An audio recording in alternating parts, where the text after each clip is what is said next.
What is going on, everybody? PintSizeAnalyze, and in today's episode, I'm going to be discussing the Mariners' newest signing of free agent reliever Ryne Stanek.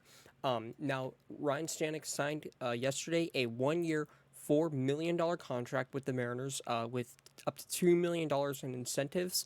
Obviously, those are incentives I'm not sure about, but I would assume it's probably something like maybe $1 million per for the first 40 innings pitched, and then 500,000 for both 10 innings pitched after. So like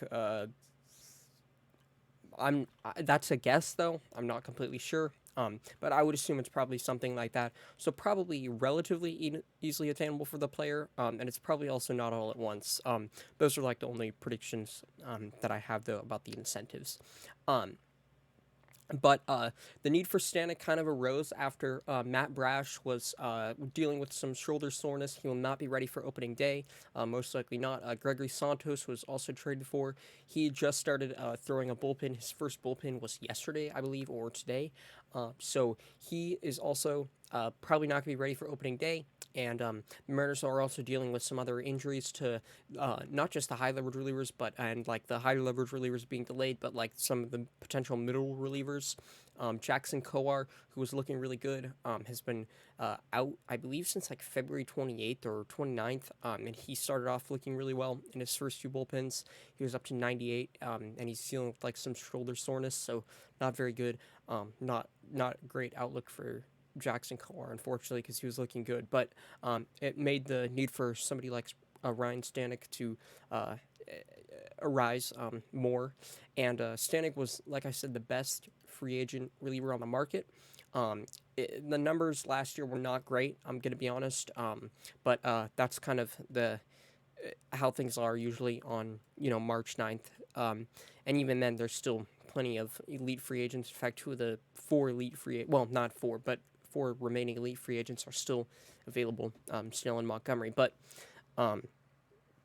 so let's see, 4.09 ERA, 3.96 xERA. That's actually interesting. That I look at that. That's a good sign about his 2023. 4.6 FIP, not great. 5.06 xFIP. So yeah, that's really not good. And then zero point 0.1 F4, and then zero point 0.9 F4 the year before. He had a 1.15 ERA, 3.19 xERA, 3.02 FIP, 3.9 xFIP. So yeah, he was a really, really solid reliever in 2022, and I believe he had like a sub 3 or close to like a 3.2 career ERA as an Astro or something lower than that. So he was consistently like a high leverage reliever with the Astros, although last year he was more of a middle reliever. He was consistently like at least like good for at least 50 innings. His fastball velocity is like I'll get into that, but he's in the 96th percentile for fastball velocity. 2022 he was 97th, 98.3 to 90.2, so he lost 0.1 mile per hour. The velocity is probably still going to be there. Um, Whiff rates excellent, 82nd percentile. K rate, now the K rate in 2022 was a lot better, like 23 or 26% better. That might explain also the regression from 2022 to 2023, like that K rate going down. Only 5.9 feet of extension.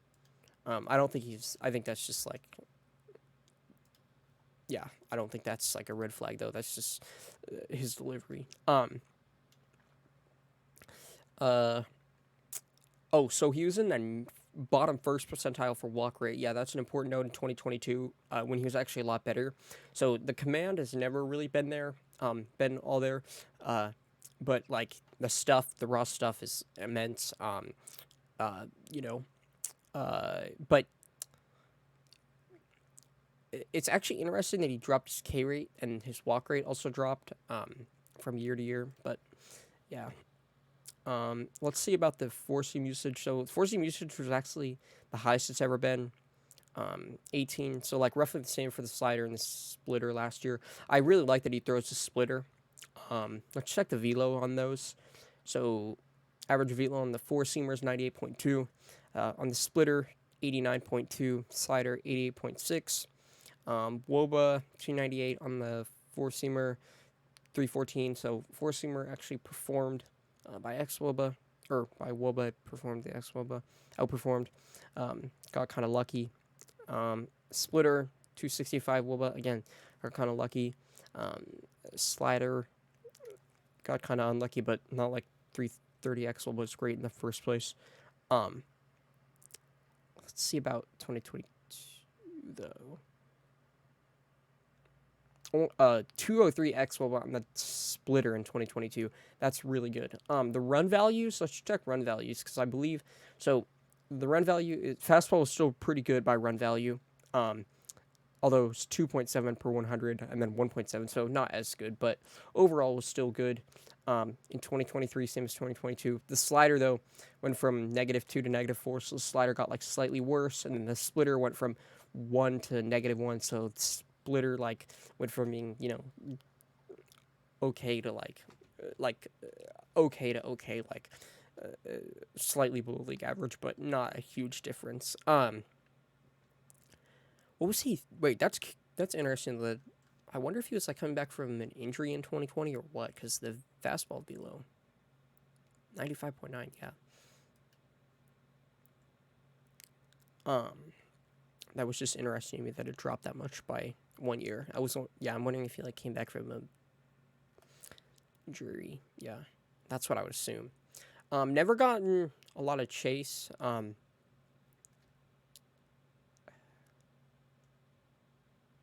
I would not look at I don't really put a lot of stock in like the expected home runs, just because I feel like it's such a small sample size, even for a reliever, even though he was there for 3 years in Houston. I wouldn't be nervous that he's going to give up a lot more home runs in Seattle. Let's see though. Okay, so that's interesting.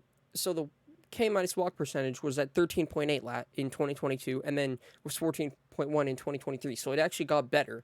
But that's also because he was mainly walking less people, but he also was striking less people out. So I don't know. That's just interesting. Because usually, a better K minus walk percentage, that's like usually a better season. Hard hit percentage regressed a little bit, but it's also same as 2021 and 2023. So yeah. Barrel percentage. Oh, actually, a decent regression in barrel percentage. Let's see that. 63rd percentile though. Yeah, that's still good. That's still good. But from 95th. Okay, that could explain a lot. What about the home run per fly ball percentage?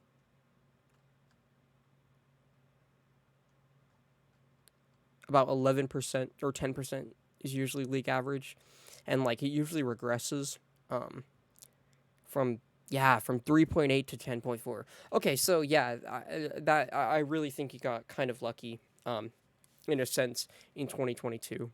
But one thing though that does make me want to buy a Ryne Stanek bounce back is this, and I'll kind of end the video with this, but I was looking at his Stuff Plus data, and it's excellent. It makes sense, with the velo, but 128 fastball, 128 Stuff Plus fastball, 117 Stuff Plus splitter, and then 153 Stuff Plus slider. Those are all three great pitches that he, hypothetically should be able to generate some whiffs on. Location Plus is not great. Let's check the Location Plus for those. 102 Location Plus fastball. Yeah, so that's serviceable Location Plus values as well. So this almost makes me kind of want to buy a Ryne Stanek bounce back. Is this Stuff Plus data, but yeah, we'll see about it. Thank you guys all so much for watching. I appreciate it. I'm excited for Ryne Stanek. Let's see you post some zeros, and have a great evening. Thank you guys all so much for watching. Peace.